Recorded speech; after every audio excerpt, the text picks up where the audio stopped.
En primer lugar, buenos días y agradecer a la organización la invitación de poder estar aquí a aprender un poco de todo lo que se vaya discutiendo estos días y se vaya presentando.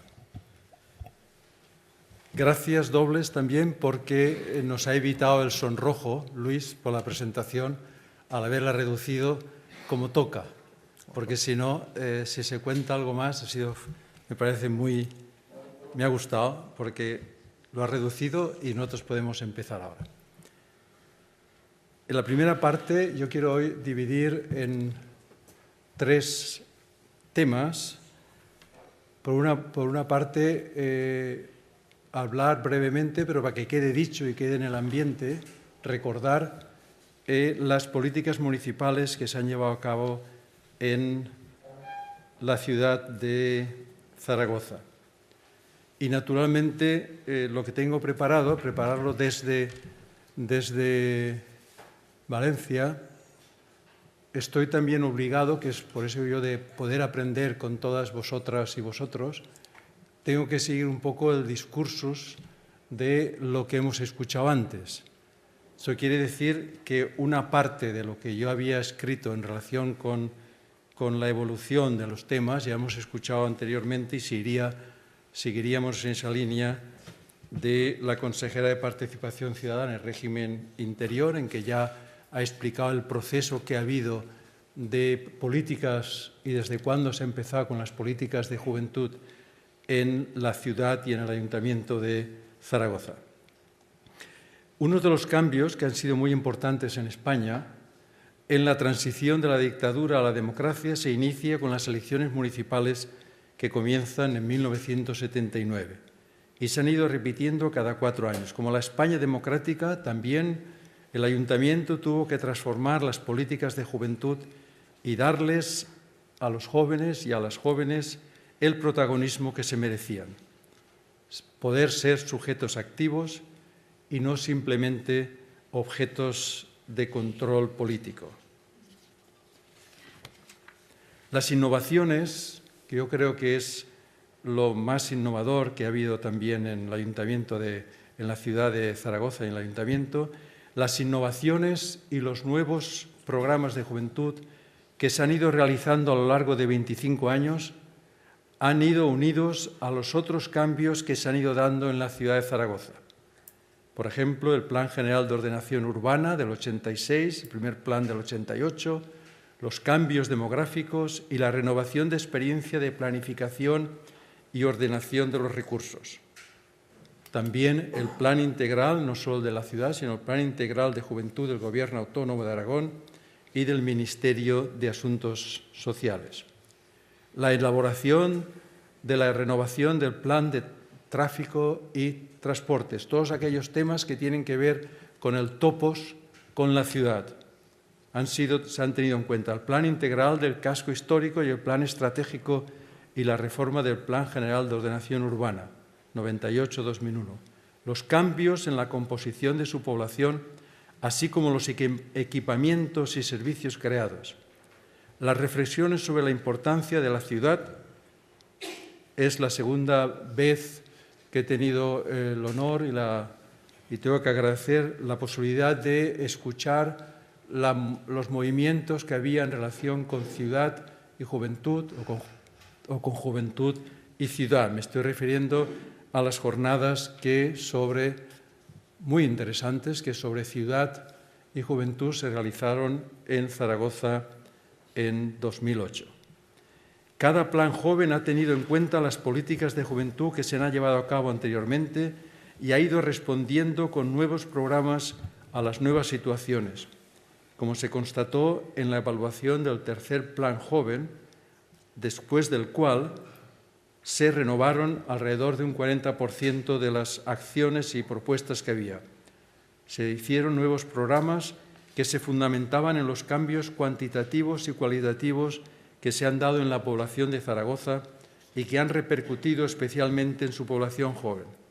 Cada nuevas políticas que se han ido aprobando y cada plan joven no solo se han basado en los resultados de la evaluación realizada con anterioridad, sino que también se han apoyado con otras investigaciones sociológicas.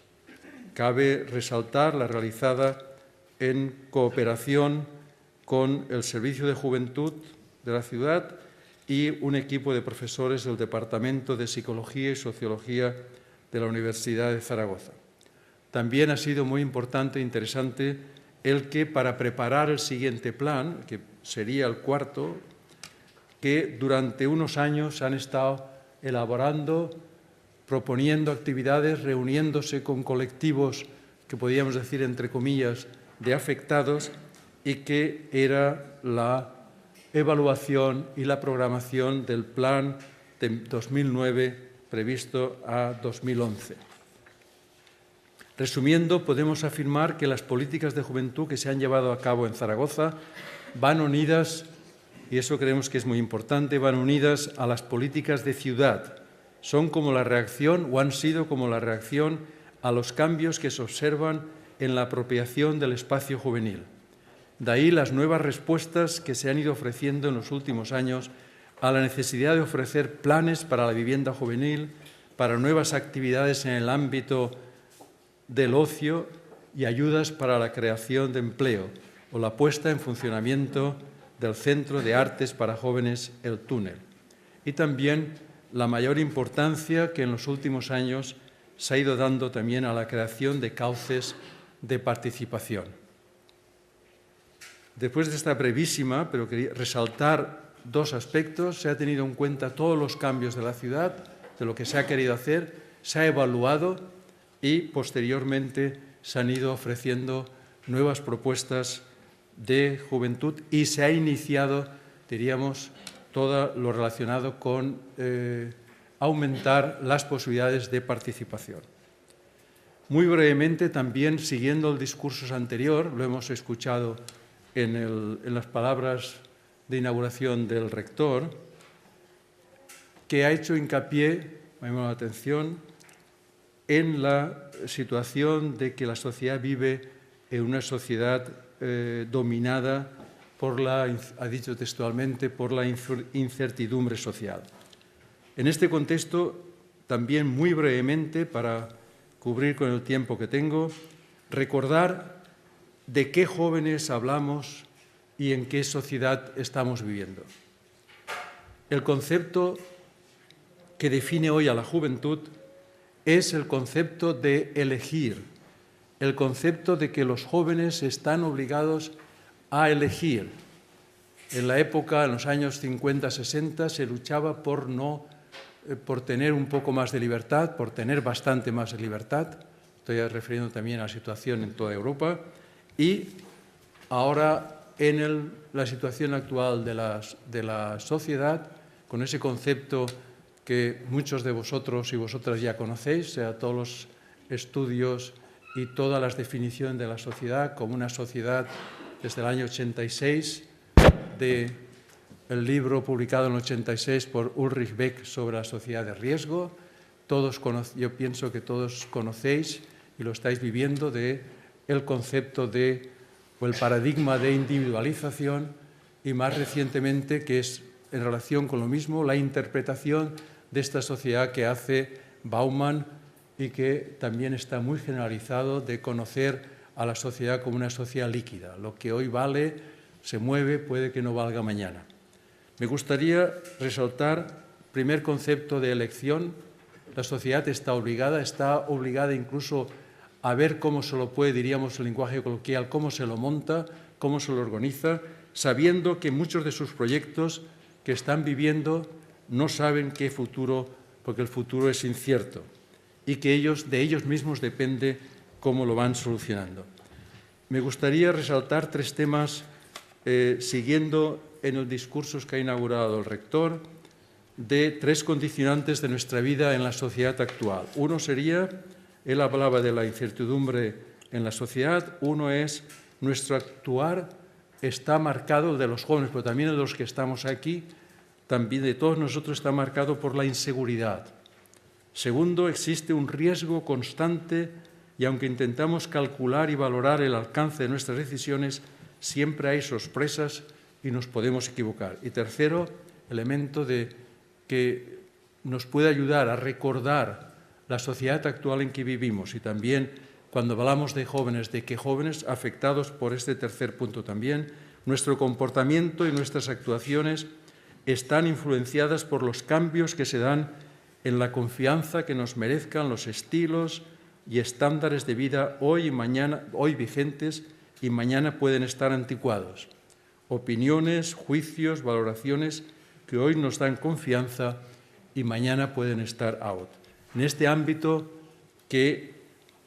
de situación, de incertidumbre, de inseguridad, viven los jóvenes, pero también todos los que estamos aquí presentes. Segundo punto que quería tratar es qué significa la participación. Creo que es algo más, aunque es necesario también, algo más que aprobar una ordenanza. Es, y en eso quisiera insistir, poder participar sobre todo en la interpretación política de las necesidades. Participar en la vida política y social es en primer lugar participar en la definición y la interpretación de las necesidades, de los derechos y de los intereses de los jóvenes, de las jóvenes y de la sociedad. Hay, por ejemplo, que se les puede ocurrir enseguida a ustedes también, pensar que a veces hay necesidades que pueden ser más fáciles de interpretar, como por ejemplo la necesidad que estamos escuchando estos días muchas iniciativas, la necesidad de la alimentación o la necesidad de la vivienda, sin más. Podemos afirmar que sin apenas que se discuta que una persona sin techo necesita un lugar donde poderse refugiar, por ejemplo, ante las inclemencias del tiempo. Y la mayoría de personas entenderán que el Estado, como garante de la vida y la libertad, tiene la responsabilidad de dar respuesta a esta necesidad. Si abandonamos el debate a nivel general, pueden empezar las controversias. ¿Cómo, cuándo? Y siguiendo con el ejemplo anterior, nos podemos preguntar: ¿qué necesitan los sin techo para estar protegidos contra el frío? ¿Es suficiente que nos ocupemos de ellos cuando hay una ola de frío? ¿Tenemos que dejarles que ejerzan su libertad y puedan dormir bajo un puente? ¿Y cuándo hay que ofrecerles una habitación con calefacción? ¿Es suficiente que en caso de necesidad abramos las estaciones del metro o la de autobuses? ¿Hay que tener espacios para ellos en los asilos o en la residencia de tercera edad? ¿O tenemos que ocuparnos de ofrecerles un hogar para vivir? ¿Hay que ofrecerles ayudas para pagar el alquiler? ¿Ofrecer salidas educativas para sus hijos? O, continuando con esta y otras preguntas, plantearnos que es necesario hacer algo a nivel de políticas de vivienda. Y así, con múltiples preguntas, podríamos continuar de algo que nos parece al principio tan sencillo, ver qué otros contextos y qué otros condicionamientos tiene. Los movimientos indignados 15M, el colectivo Jóvenes sin Futuro y las manifestaciones más recientes de No nos vamos, nos echan, el colectivo Gentrification, así como las nuevas situaciones de movilidad que van unidas a una emigración como exilio y otros colectivos, hacen visibles que están reclamando, que quieren participar en la interpretación, no participar solo según los reglamentos, sino en participar en la interpretación de las necesidades y también en sus resoluciones.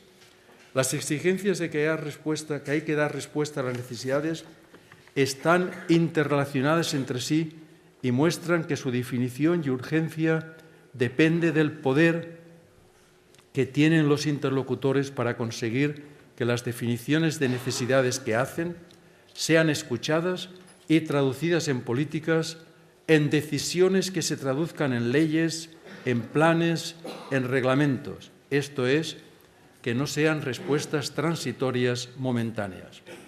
Para hacer que sean visibles, que sean actuales, reconocidas como tales, las necesidades sociales, tanto de un grupo de personas grande como de minorías, tienen mucha importancia las instituciones que surgen para defender ciertos intereses.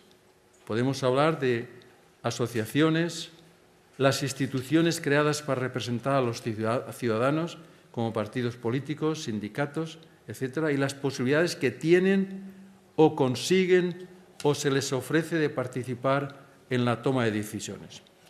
Para conseguir que una necesidad se convierta en objeto de decisión política, podemos definir como 3 momentos.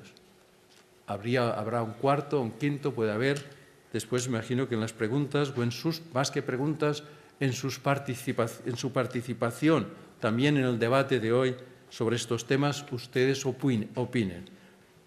Un primer momento es la lucha por conseguir que unas determinadas necesidades se establezcan como importantes y adquieran el estatus que se discuta y el estatus político, esto es, que se conviertan en un tema relevante socialmente, que se discuta públicamente y que aparezcan como necesidad, que debe ser debatida. Segundo, es la lucha por las interpretaciones de las necesidades, la lucha por el poder de definirlas para que se puedan satisfacer. Y un tercer momento es la lucha por la satisfacción de esas necesidades, lucha porque se quiere asegurar la respuesta positiva. Finalmente, y muy brevemente, otro tema relacionado con la participación, que yo tenía aquí apuntado, hay que tener cuidado, pero que muchos de vosotras y vosotros ya lo habéis vivido en vuestras relaciones con la Administración.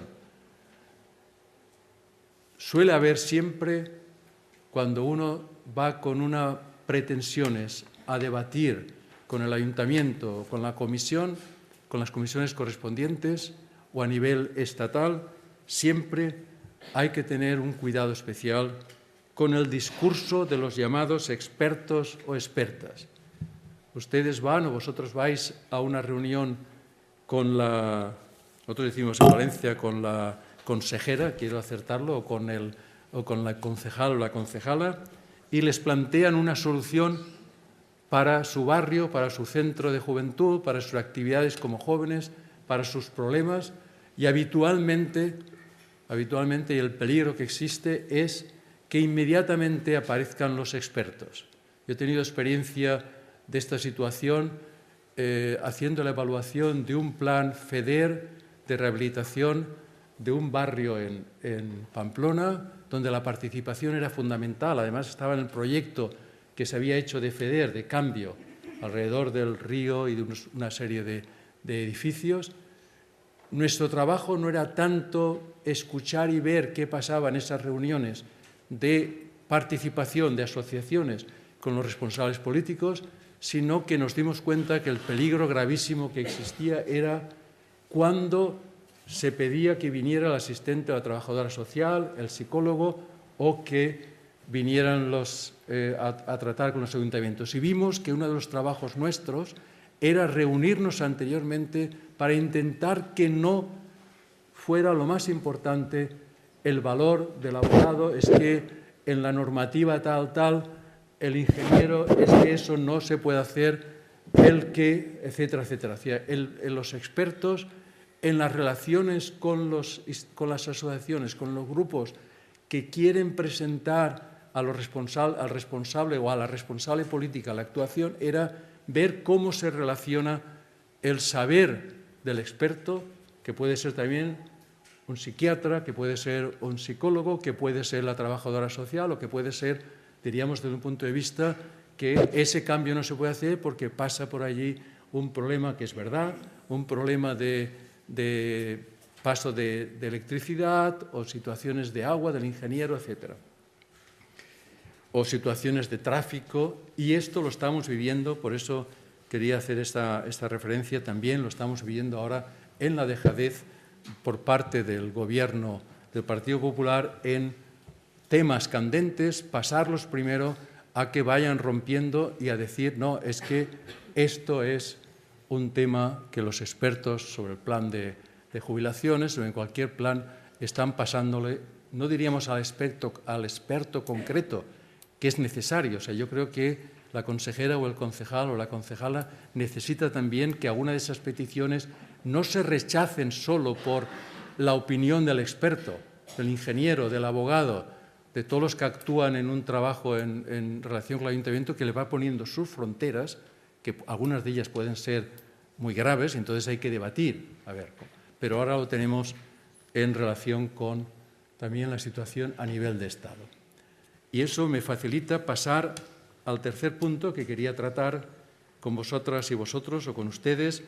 ¿Cuáles son, qué impedimentos, cómo puede ampliarse esta participación y cómo estamos recepcionando y cómo está, diríamos, dominando esta situación de que nos creamos que hay cosas que son insalvables, hay cosas que son naturales casi, que es el dominio que el actual gobierno, pero que no es solo del actual gobierno del PP, sino que es toda la bibliografía que hay sobre el tema de lo que voy a explicar, es conocidísima, es una bibliografía en la cual trabajan sobre todo filólogos en Estados Unidos.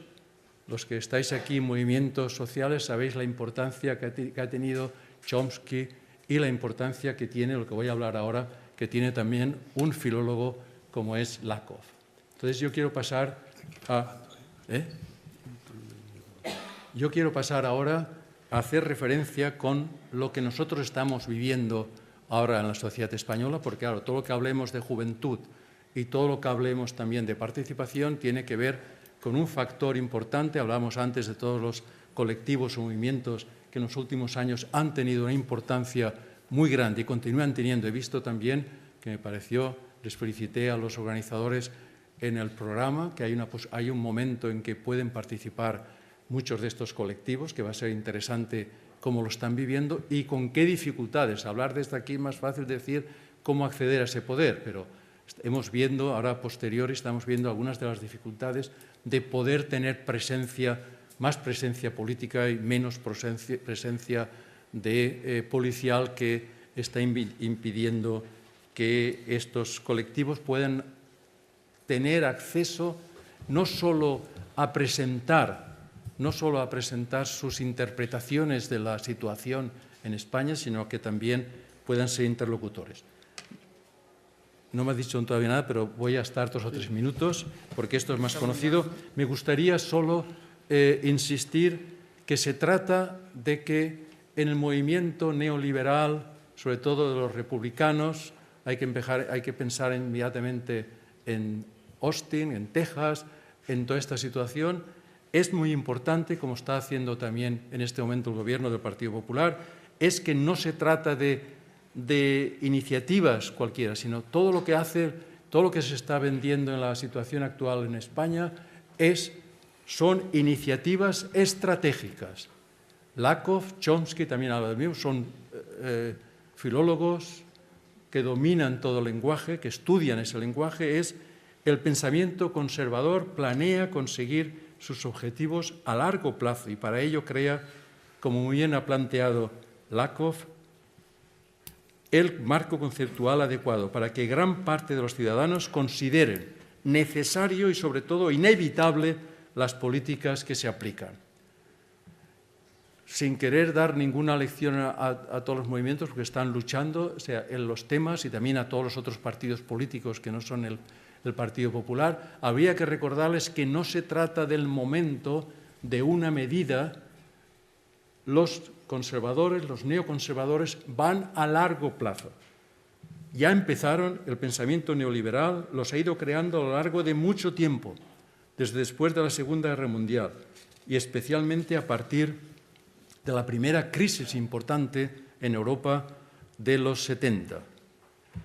Consiste los marcos de referencia. En la literatura se habla del framing, el framing.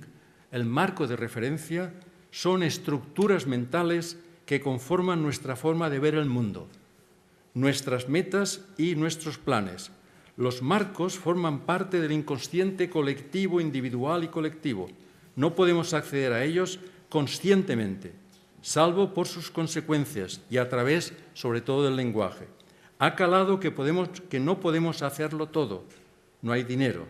Nadie debate ¿por qué no hay dinero? Nosotros que venimos de Valencia, en el cual tenemos en las Cortes valencianas más de 10 o 12 imputados, por problemas relacionados con corrupción, todo el mundo está aceptando ya que es que no hay dinero.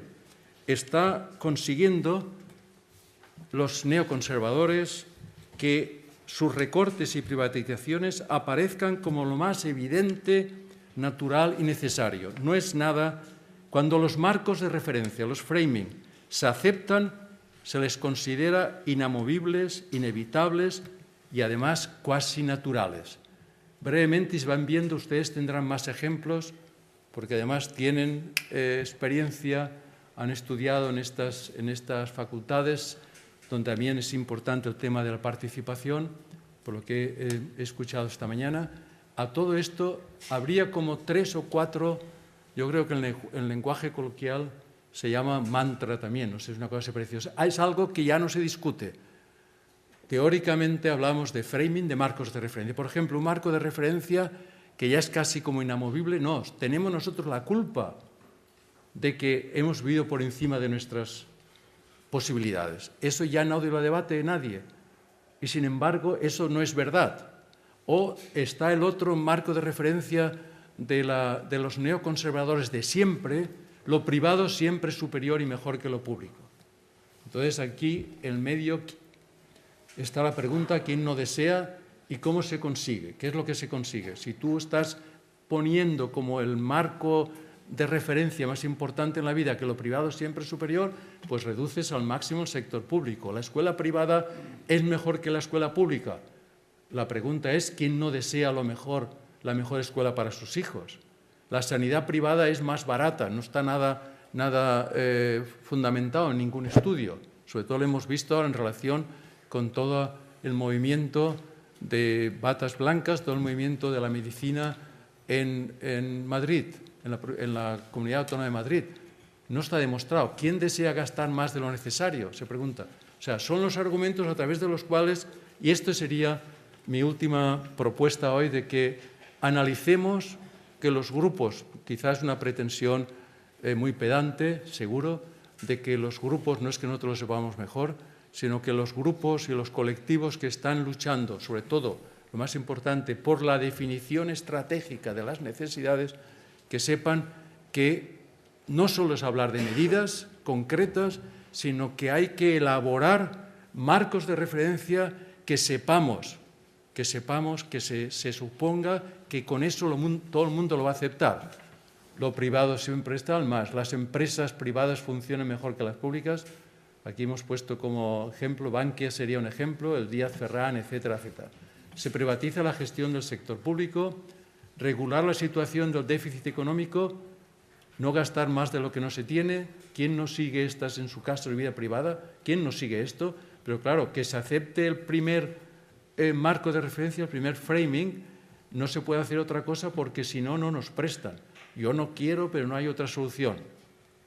No hay nada seguro en la vida, claro, pero ningún puesto de trabajo debe ser, y por eso, como no hay nada seguro en la vida, se puede entender que ningún puesto de trabajo deba ser seguro y fijo. Estamos aceptando ya ahora en este momento, en el sentido de hablar de incertidumbre o de inseguridad, que los jóvenes se sientan obligados a salir. O sea, no es como decía la ministra de Trabajo, que es una movilidad exterior, o como que yo no me acuerdo ya del nombre, como ese hombre del Partido Popular de Valencia, que decía que no se van fuera, sino que están en Europa.